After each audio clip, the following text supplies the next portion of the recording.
Hello, my name is Norita Oren, and as many of you know, I interview many spiritual teachers and spiritual leaders. And recently I started a series called Coffee with Gabor and Norit, in which Gabor and I have a cup of coffee and speak with somebody, anyone from all over the world, about their spiritual experiences and their findings. We just had our first one with Don from London. And after many years of search, he woke up as a result of a technique that he learned from Burt. So this is a little segment of that entire conversation in which he gives a wonderful testimonial of that experience. Enjoy. I haven't been a spiritual seeker at all. In fact, probably the opposite. I don't know anybody. I've never had a conversation, a spiritual conversation with anybody. Over dinner, in a pub, anywhere. It's pretty new to me. So this is the story. So about 5 or 6 years ago, my wife came home with a DVD of a film called The Secret. And I watched this film, and I'm sure you know of the film, and it was a worldwide success, popular culture. And I enjoyed it, I watched it, and I got from it simply that our observations make a difference. That's what I took from it. I probably saw it 2 or 3 times, but I enjoyed it, and it was the first ever sort of look into anything that wasn't entertainment.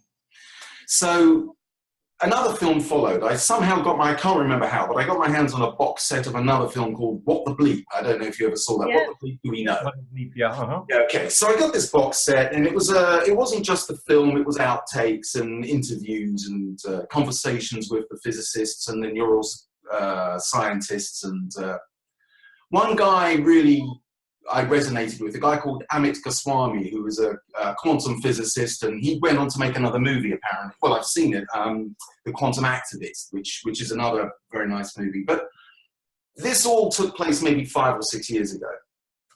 And so that, I think, perhaps is the beginning. But that was an interest. You know, I enjoyed it, I looked at it. So from there, somehow, I thought, well, there's a lot to this. There's a lot to observation, observer theory in quantum physics and the quantum measurement theory. There's a lot to this. What I got to do is I'll try and observe myself a little bit, and started reading books on psychology, because I was looking into my mind. I was trying to, look into my mind, and I resonated with a guy called Albert Ellis, who founded something called REBT. I'm not sure if you're familiar. Rational Emotive Behavioral Therapy. Very rational thinking, but it is thinking, very rational thinking, very, very much matter of fact, he uses 2 wonderful words. He uses 2 words, I think he invented them, horribilize and terribilize.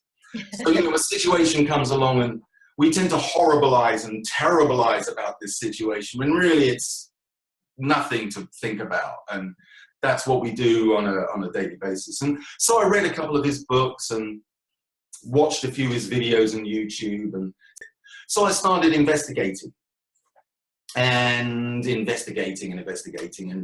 and somehow from, I don't know how, but somehow from psychology I started looking into more spiritual people, more spiritual teachers, the famous ones, of course. Eckhart Tolle, who, he sold millions of books, I realized, many years back, and it never fell on my desk. I never read an Eckhart Tolle book until end of last year, till the end of last year. And I started listening to him. And again, a lot of it didn't make sense. It didn't resonate. It was a lot of words that I could understand, but it didn't mean much to me.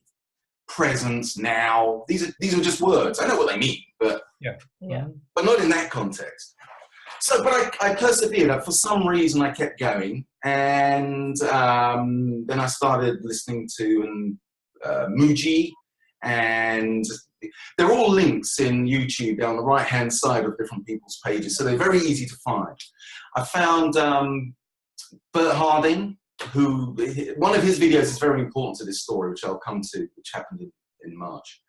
So, I was getting more involved in it, and then at the end of last year, I lost my job. And so from January till this point, I've had a lot more spare time, a lot of free time, which, you can read the press, read the papers, or you can do something a little bit more useful. So I think I've been a bit constructive. I spent a couple of hours a day looking further and further and listening and watching and trying to decipher it and think about it. And as I said, I've never, what's the word I'm looking for?